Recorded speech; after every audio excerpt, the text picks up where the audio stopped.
Hello, and welcome back to James and the Frames. I'm your host, James, and here we talk about some of the greatest frames ever filmed. Yet, in today's episode, we're going to be doing something a little different. I'd like to, reintroduce everyone to Bruce Tetsuya, the main man behind The Dance of Cinema, a multi-platform film page that consists of lists, reviews, and showcases on different films and filmmaking subjects. It's great. You guys should check it out. The page has, of now, over 35K followers, steadily heading towards 40K and beyond. You may all remember Bruce joined us back in May to talk about the Star Wars sequels, which was a great conversation. Sorry. You're good. It was interesting to hear your thoughts on episode 9. But today we are going to be discussing Bruce's most recent short film, EMBERS. That is premiering at Denver Film Fest. And it's a short film that I deeply enjoyed and that I think is his best short to date.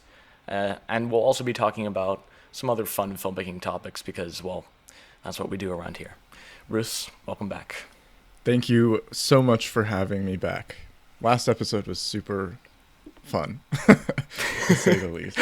Yeah, it was an interesting episode for sure. I don't even remember half of what I said, but I was just in a fit of rage. You were very, very mad.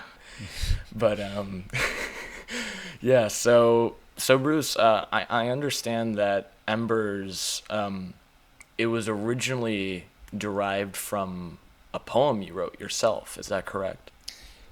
Yeah, I included that in like the early press kit just because I wanted to give some context to people who'd be watching it early and giving like early reactions. It is true, but very like loosely. I think probably 3 or 4 of the lines from the voiceover came from a poem that I wrote.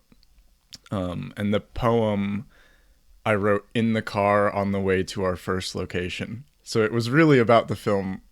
It was always about the film. So yeah.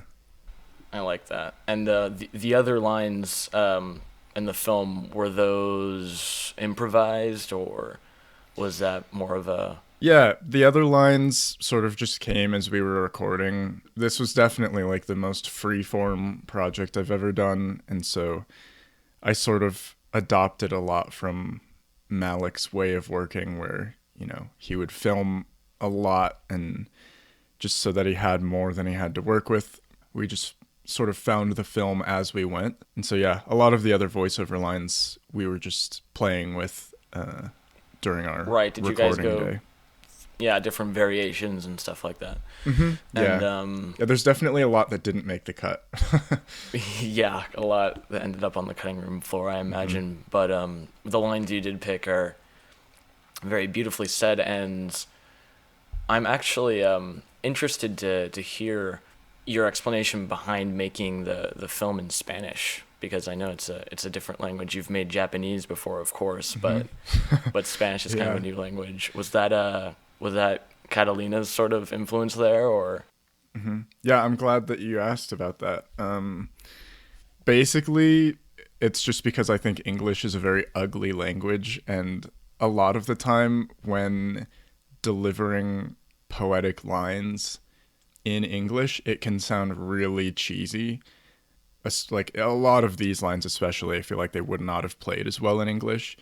So, they say to write to what you have access to, and our actress just happened to be fluent in Spanish, and she has a really like unique and beautiful dialect. It's I don't know what region she's from, but she mentioned it to us.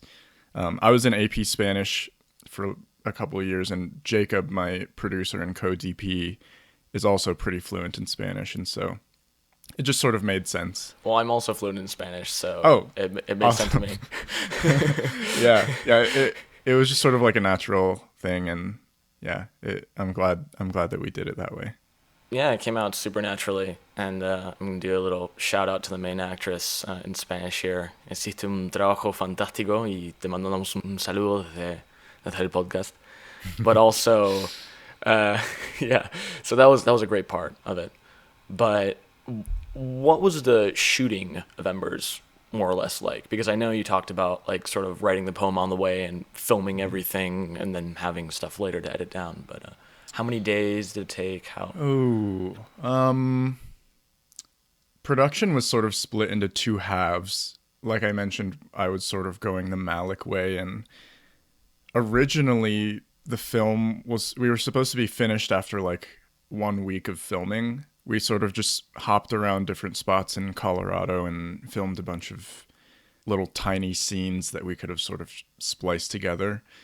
And I had a cut of those scenes, but it just did not feel complete. And so we ended up adding an extra weekend to our shoot days, which is where a lot of like the middle chunk comes from, like the car scene and yeah, a lot of that. But yeah, the main part of production, we shot in a hotel for an entire day, and then we were in the dunes for a day, and we went to Rocky Mountain National Park for a day or two. So a lot of driving. I think I calculated at some point, but the three of us, Kat and Jacob and I, we must have been in the same car together for like at least, I don't know, like 500 miles or more. Wow. We definitely got to know each other quite well in that in that Yeah, that's production great. time. I'm sure you guys had a lot of brainstorming moments there, like, "Ooh, what if we do this?" and "Ooh, what if we do that?" Absolutely, yeah. Yeah, that's great. And I want to talk about the dunes too. What was it like filming there? I know it was a huge. What location was that exactly? The dunes. The dunes. Yeah, we filmed on location in Arrakis actually. Oh. Yeah, and I mean, I've been getting a lot of messages being like, "Oh, like I see you were so inspired by Dune," and It came out before Dune, kind of. I have to keep, yeah, I keep saying like we started filming this before, I think even before the first trailer for Dune came out. I don't remember exactly our timeline, but yeah, it wasn't inspired by Dune. But yeah, we filmed in the Colorado Great Sand Dunes, which is 6 hours south of where we live. I guess in that Yeah. sort of drive, it would kind of feel like you're going away to this faraway, dreamlike world, because in the film, it's kind of presented as this dreamscape where the main character is. Exactly. Yeah. Yeah. Yeah. And especially because we did the Dunes Day in one day. And so I wish we had budgeted for like staying down there and like, I don't know, renting a place down there. But we drove down in the morning, got there like an hour before sunset, filmed for 3 hours, and then drove all the way back to Denver. Yeah, that kind of sucked, but somehow I managed to get all the coverage I needed in that short amount of time. But yeah, the dunes definitely do feel otherworldly, though. I'm sure time flew by while you guys were there. If it was just an hour, it felt like 5 minutes. Yeah, it was. Yeah, it's definitely like it's like the water planet on Interstellar. I feel like we were there for like half an hour, and we were messing around, like sliding down some of the dunes, and then we were like, "Oh wait, we're filming. we're losing our light." Yeah. I mean, it's always tough, like making films with friends like that. Like, yeah, it's you sort of want to just have. I was like taking pictures, and we were like doing portraits. I was like, "Oh shoot!" Like we probably only have like 2 hours left. You guys kind of filmed at the perfect time, though. There's a couple shots where the sun's like just on the horizon there, and I noticed that with Catalina, and I noticed in particular in this film, you've always incorporated dance in your short films, but for this one, it's sort of less dance and more of, I don't want to say fluid motions because that's also dance, but like less, not exaggerated, but less intricate movements. Less choreographed and stuff. Less choreographed. I thought that was pretty cool. I noticed you brought your hand dancing shots back into the mix, which I really enjoy. I want to know what's the idea behind those, because the hands? Yeah, the playing of hands, something I find very interesting. Yeah, definitely.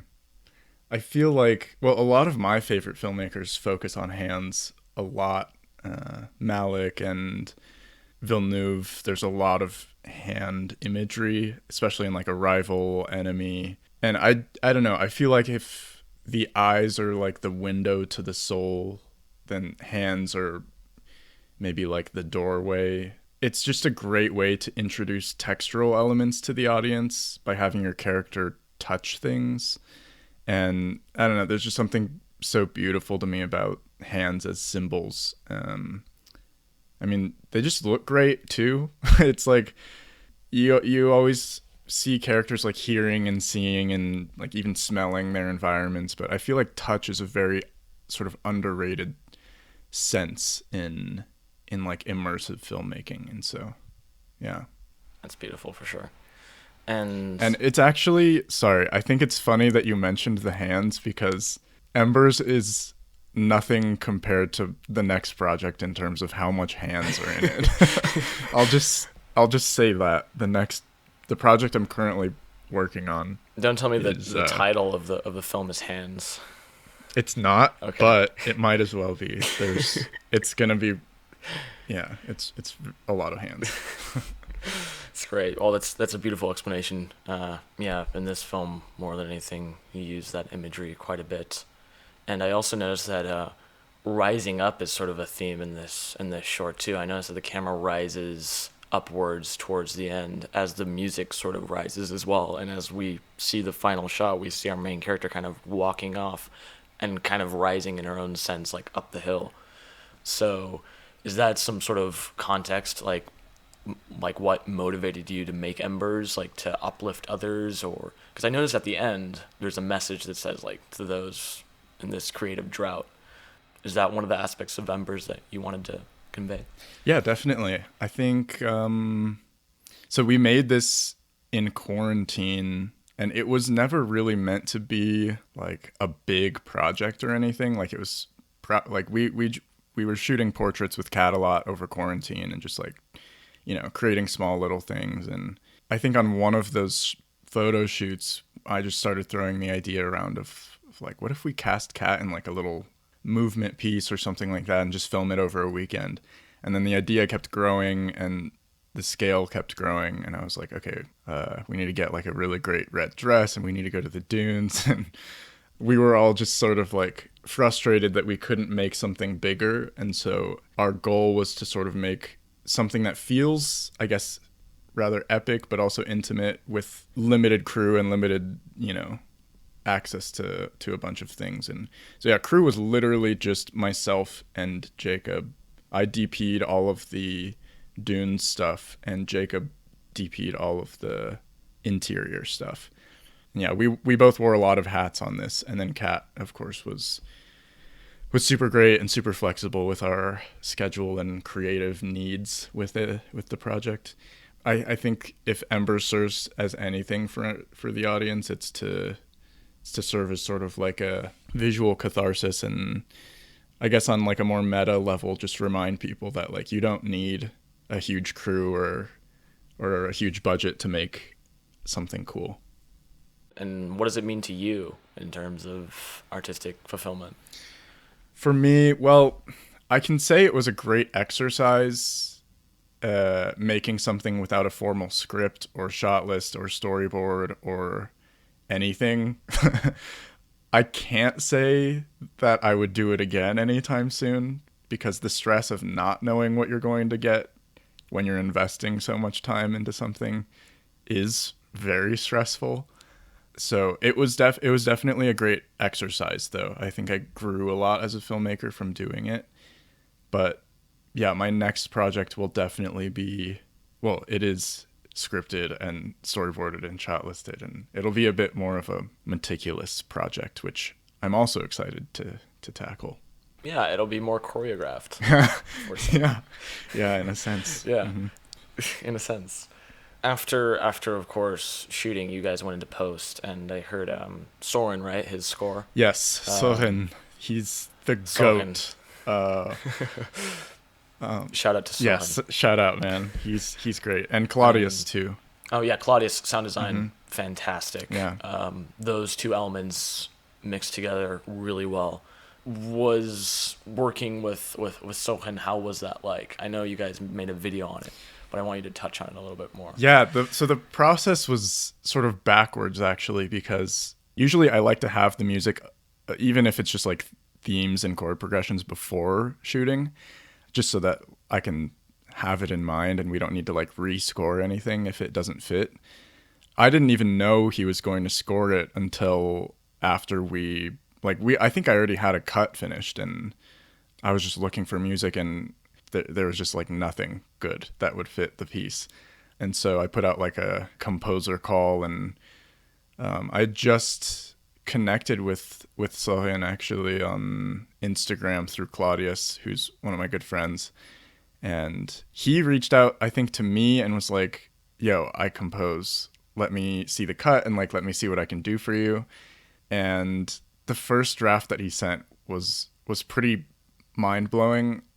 And he's composing the short that I'm currently working on right now. And again, the first draft, it keeps blowing my mind how he understands the assignment, as the kids say. Yeah, working with him was fantastic. And then I was doing another film called Projections, which we are pretty close to wrapping post on.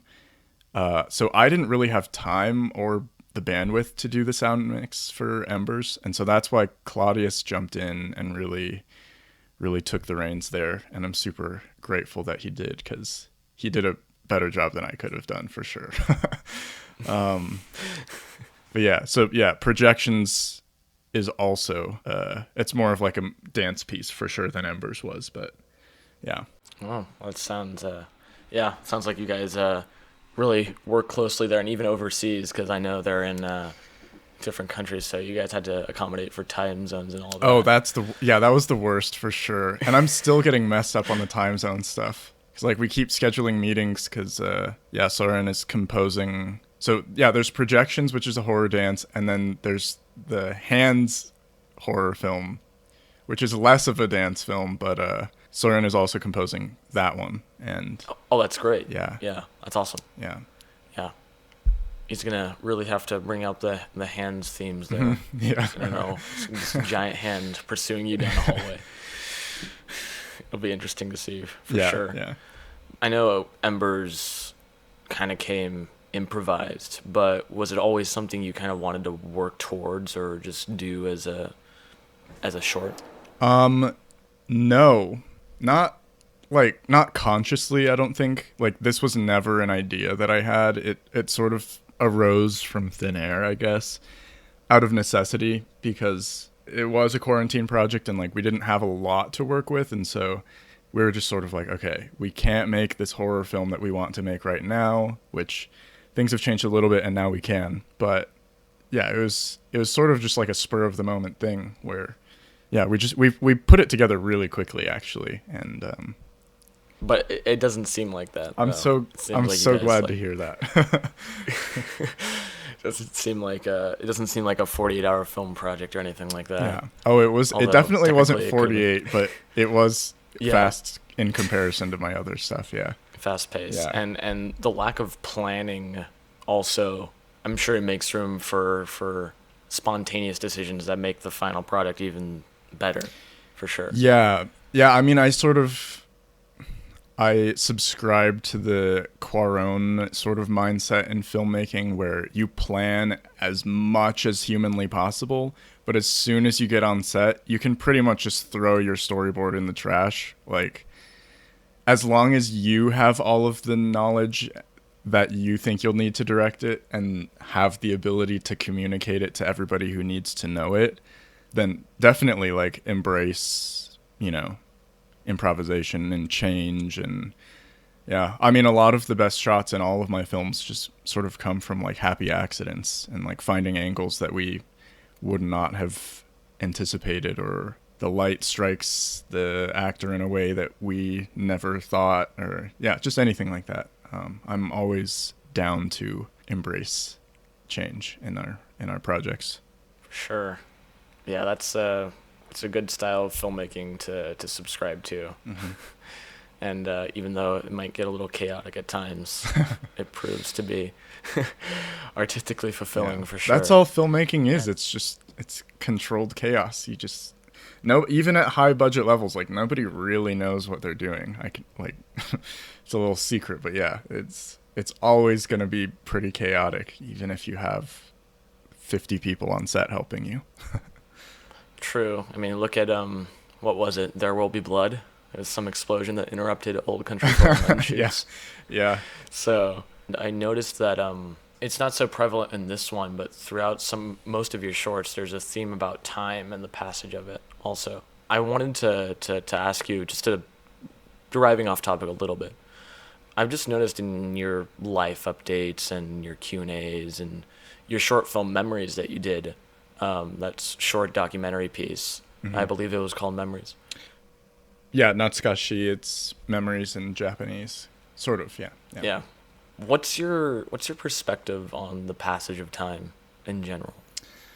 Oh man. I know, deep philosophical question, but Yeah. Well, I think all of my films, yeah, they definitely do relate pretty heavily with passage of time and like legacy and generational sort of themes and stuff like that. Mainly memory though is the big one for me. And actually Pablo Larraín just put out an interview where he said the first time he knew that he wanted to be a filmmaker was when he saw Back to the Future in cinemas, and that was when he realized that all film is time.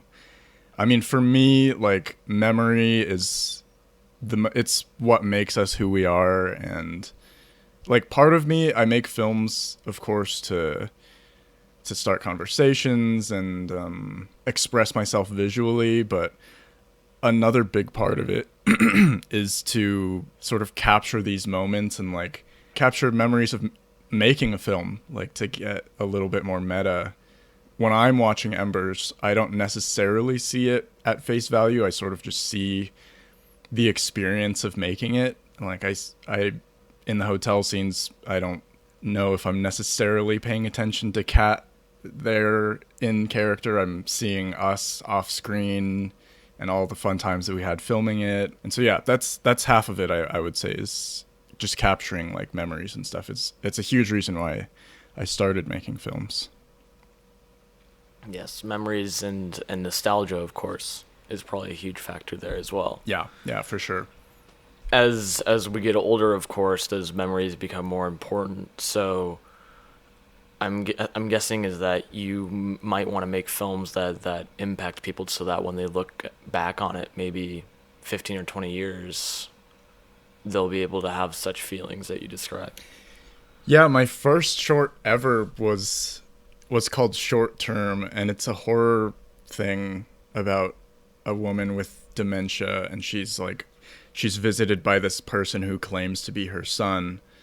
And honestly, it was pretty good for a first short. It's no longer public, but we did win some stuff for it.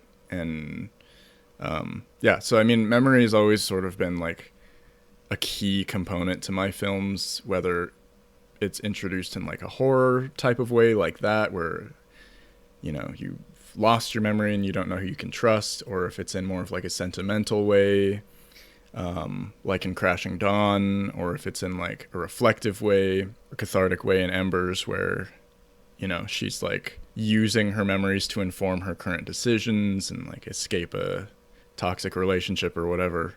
Yeah, memories the best. Memory the best. Hashtag memories. For sure. It's the memes. It's the memes. I'd love to go a bit deeper here and talk about nearing the end of the trail, so to speak. I know you've talked about like passing away of someone, or the end of the trail, to speak. What do you think awaits us at that point? Oh damn. Like I'm trying not to get too deep into this, but we're on Yeah. that topic. I mean, I don't even know if I have an answer to that. I have like, yeah, I mean, Because I know in your films you allude to it a lot. you mean to like death or Yeah, pretty much. I was trying not to use the big D word. But I don't know. I mean, personally, I'm kind of agnostic in the sense that like I do believe that there's a higher power, and I do believe that like there's something beyond the living world. I just don't know what it is. Maybe it's, yeah, it could be like, I'm not going to tell you it's not a god or something, you know, like a deity or anything like that, but I guess in that way I'm pretty open to finding out for myself. Yeah, I try not to think about it too much, honestly. It's not something that I would say I'm like scared of, but yeah, it's definitely like a It's fascinating mysterious, right? subject. Yeah. Yeah. And would you ever like try to explore that mystery in your films, or would you ever? Would be my other question. I'll never say never. I mean, there's definitely the possibility of that sort of arising. I mean, I say this a lot, though. I feel like films that we love and films that we make are just reflections of who we are at the time. And so I think that's a big reason of why, like, the films I made in film school no longer really, like, strike a chord with me anymore, because I've changed as a person. And, I mean, probably, like, 10 years from now, Embers, I'll be able to relate to a little bit less. Yeah, I don't know. I think maybe further down the road, if I am more sort of drawn towards that subject matter, I'll definitely be making a film about it. Currently, though, For sure. I don't have plans. No Ikiru's coming out from you anytime soon. Yeah, I'm still in pretty good health. Yeah, for sure. And I noticed that, yeah, Seven Samurai is your second, right? Your second favorite. Currently. Now Baroshi's your first favorite. Yeah, Bruce just wrapped up his top 200 list over the Dance of Cinema. We can kind of get back to the normal Dance of Cinema page after going so Yeah, we did a deep huge into deep dive. Yeah, almost deep dive. over 7 months of daily deep dive. No, it was insane. Feels like it just started I yesterday. know. Yeah. I think we were at number 150 something when we talked. So Yeah, definitely threw me for a loop when I calculated how many months that the series was. But I was like, yeah, 200 days. It's like 2/3 of a year. Yeah, but you've introduced a lot of people, including myself, to a lot of great films. So thanks for that. That's great to hear. Yeah, I've gotten many a message telling me about films that they've discovered from the list, and for the amount of time I put into the page, I'm definitely glad to get messages like that. Yeah, with that format especially. I loved the reveal of the title cards with silence at number 100. I was like, we're moving into the final stage here. Yeah. I changed the aesthetic of the series, I think maybe like 3 times. And each time I was like, oh yeah, this is the one. And then I changed it again. Would you guys like me to do another one? I know, I'm glad that I did each time though, because I think the one that I landed on for the top 100, or for the top 50 rather, was definitely the best. Yeah. I think just also from an algorithm standpoint, the top 50 definitely performed the best because the thumbnail was eye-catching or something. More attractive for sure, indeed. Yeah. And I noticed you posted a bit about I can't remember which film fest you saw Spencer at, but you posted about it. Telluride, yeah. One of the Telluride. Mm-hmm. You posted about it in one of those posts. And speaking of Spencer, you saw it again. Yeah, I've seen it 3 times now. You're obviously a huge fan of it. You think it's probably the best film of the year. Oh, I've without a shadow of a doubt. I don't know if I've ever simped over a movie before, but if that even exists, it's happening right now. Yeah, it's a beautiful one for sure. I was, to be frank with you, I was a bit overwhelmed the first time I saw it, but then after seeing it again, it allowed me to flesh out my thoughts on it more. Oh yeah. It's very well made. Kristen Stewart, of course, the Kristen Sans. She's gonna win the Best Actress award, and if she doesn't, well, we're gonna. Yeah. I usually only live stream after the Oscars to catch my overall reactions and just to chat like retrospectively. But I'm going to stream the entire time. I'm gonna stream the entire show just to catch that. And yeah, if she doesn't, I'm gonna break shit. Bruce is gonna get mad. You better hear Academy voters. Yeah. Yeah, it'll be fun. I'm gonna do like a Oscars prediction and like Oscars retrospect series and sort of. Yeah, that's great. Yeah, it'll be fun. That's awesome. Yes, and I'm probably gonna see it again sometime soon, but since it's out in theaters now. Yeah, it is. For a limited release, I believe, right? Or is it more I don't know. It's playing at a like couple a lot theaters of near me. So it's getting some. Yeah, I'm seeing it next week for a 4th time. Yeah, I'm also planning on doing like an amendment post for my top 200 because things have changed over the past 200 days that I couldn't change because it would mess up the list too much. But yeah, after my 3rd viewing, Spencer is currently like top 30, I think. Oh wow. Wow. Yeah, it jumped way up. That's ascending for sure. Goodness. Yeah.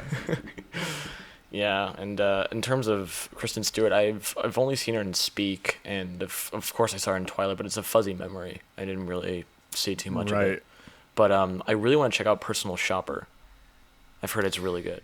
That's a great one. Olivier Assayas, I think, and same person who made like Clouds of Sils Maria, which I don't love either of the films, but Kristen Stewart is amazing in both of them. I think she won.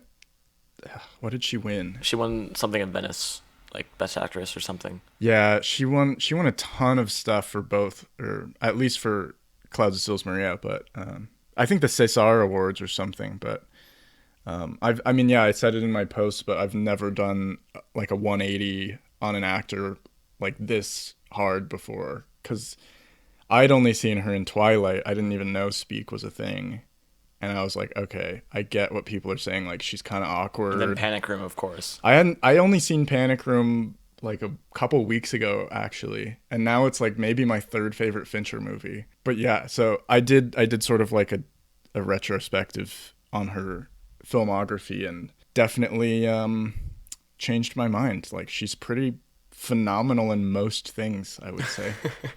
Most things, for sure, except for that 4-movie series.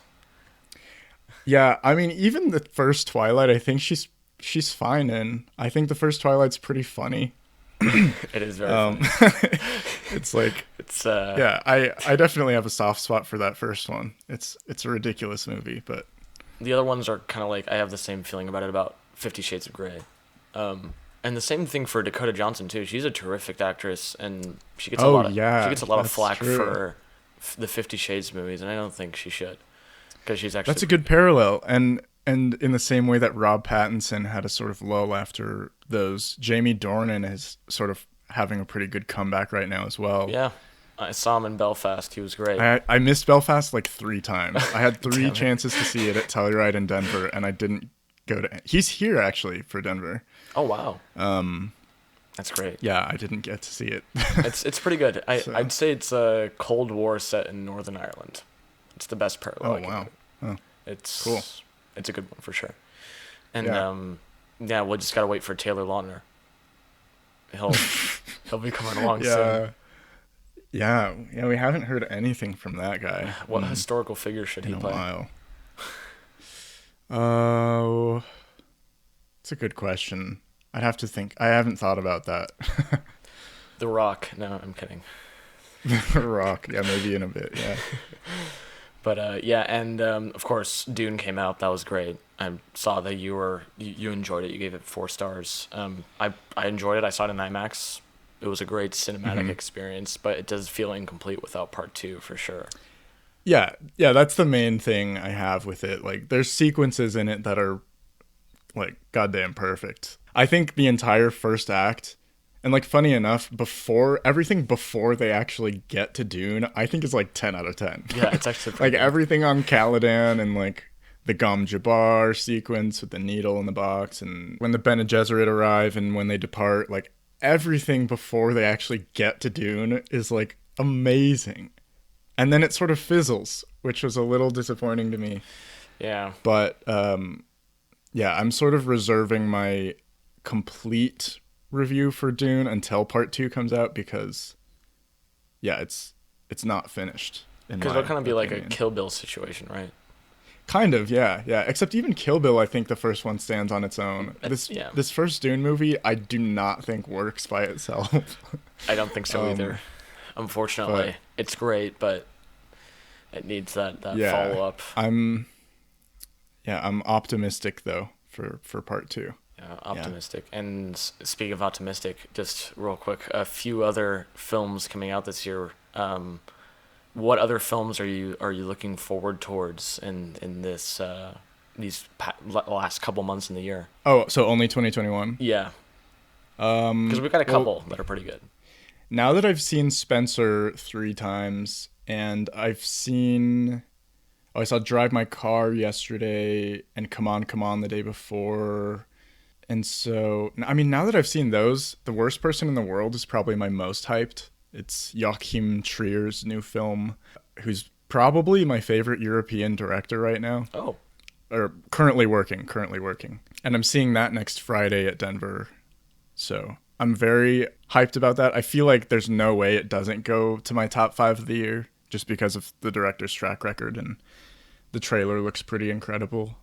Is Licorice Pizza this year, or is that next year? It is? Okay. it's actually in November. Oh, okay.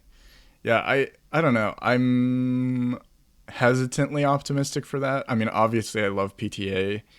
I do love his more like objectively framed films more, like The Master and There Will Be Blood and Yeah, those are Phantom fantastic. Thread. In a way, I feel like Licorice Pizza is a step back from Phantom Thread, but I mean, I think it's still dope that he's like that he's able to go back and do things that are like this. Yeah, a little more like rough around the edges and Yeah, he's kind of going back to his roots. like Boogie Nights-ish type thing. Yeah. Yeah, I think it's cool. House of Gucci, I guess. But yeah, House of Gucci also. Can't wait to see that one. I actually don't know. I feel like Driver's going to be great. Gaga's going to be Jared great, Leto. but You picked a real she's a real firecracker. It's chic. Oh god, it's chica. Yeah, I don't know, and I mean I don't know what you thought about The Last Duel. I thought it was a little disappointing. The Last Duel. It didn't deserve to flop like it did, though. It did not. It did not for sure. Yeah, It's actually like a more of like a gladiator-esque sort of film. Only thing is that not a lot of audience are seeing it, and it's kind of unfair that they released it in the No Time to Die and Dune weekend. Feel Yeah, like that didn't help it. that was a bad play. Bad move. But yeah, I mean I don't know. I feel like maybe Ridley Scott is like trying to rush these projects out because he is like 80 something. He's like 83. Yeah, he's 80 so. something. I mean, I just love that he's still so passionate about making films. Like, it's hard for me to sort of criticize because it's like, I know for sure I would not be directing at 83. Yeah, that's Probably make my last film at like a sweet 65 and then call it. that's Like, good. Yeah. Yeah, and also there's one other director who's getting there, but he's releasing a film this year in December, Spielberg's West Side Story. I don't know what you feel about that one. Up and coming guy. Up and coming guy, just I don't even know if I've seen the trailer, to be honest. I'm not very excited for it, but who's in that again? I think it's Ansel Elgort and Oh, really? new Mexican actresses that got like an open Yeah. casting call, so like fairly unknown. Oh, So that's cool. Like Ansel Elgort is the only guy I recognize in there. So it looks pretty nice. Looks like it's shot really nice, like 60s-ish aesthetic. So Yeah, I don't know. I'm not super hyped. I feel like my main ones will be Worst Person in the World, and then maybe like After Yang, which is Kogonada's new film. Probably those two, yeah. But other than that, like I've seen Titan, I've seen Titan. You know, Hand of God. Like a lot of the films that I was excited for are in my top 10 of the year already, and so I'll probably make my post like January or something. Yeah, That's great, dude. And congratulations in passing 35K on the page. I know it's a huge landmark. You catapulted from like 25K to 35K, and I don't know. I just rechecked your yeah, it was count. quick, I think. Yeah, I mean the algorithm is just a mysterious beast, you know. Like it took me probably 2 years to hit 5K, and then over quarantine, I went from like 8 to 15, and then yeah, the past years for sure been the best For sure. in terms of pure growth. But It's going great. with anything though, like it's gonna definitely make things harder to do in the future. Like tournaments, I will not be able to do the same way I used to, Yeah, where because you're votes gonna are have counted to by comment. 'Cause there's no way. Like, have like 3,000 comments to sort through. I can understand that. yeah, because I do want to do another tourney soon. Yes, I'm looking forward to one of those. Those are Yeah. probably one of my favorite posts that you do. Although with Yeah, the me too. They're always fun. the best of TV tournament was kind of a no-brainer though. Once I saw Breaking Bad on there, I was kind of like, yeah, it'll be a tough Yeah. one for sure. It was always meant to be. Yep. Yeah. He was the danger. So, anyways, Bruce, best of luck on the Embers screener. I'm sure it's going to do Thank you. fantastic. What's the crowd looking like? Is there a lot of people attending, or is it part of a selection, like a little slideshow of shorts? Yeah, I mean every show I've been to has been sold out. Mine is playing in a block with I think 5 other short films. So, and I'm pretty sure our first show is sold out and the second one is probably going to at some point. Yeah, people like the shorts because they're like quick and digestible and you're not sitting there for 3 hours. So, Hey, they might take something more away from yours. So there you go. maybe, yeah, that's the hope. So, That's the hope for sure. yeah. Yeah, so everyone look forward to Embers. Mr. Bruce here has made a lovely, lovely short film. And you guys should all check it out for sure. Bruce, we're going to wrap up here. It's been great having you on, talking about filmmaking and films and all that jazz, as always. Oh yeah. Yeah, always fun talking with you, man. We barely even mentioned Star Wars this time, so. I think it's for the best. Although I did see you like Visions, so there you go. I liked 3 of them. Okay. I will say. That's good. I don't know if I loved all of them, but yeah. That's what I can say about each trilogy. I liked 3 of them. So yeah, Bruce, thanks for coming on. Everyone, go ahead and follow him on The Dance of Cinema and at Bruce Tetsuya for more of his behind-the-scenes stills because he makes some pretty cool ones. And yeah, I will see everyone after the credits. Thanks, guys.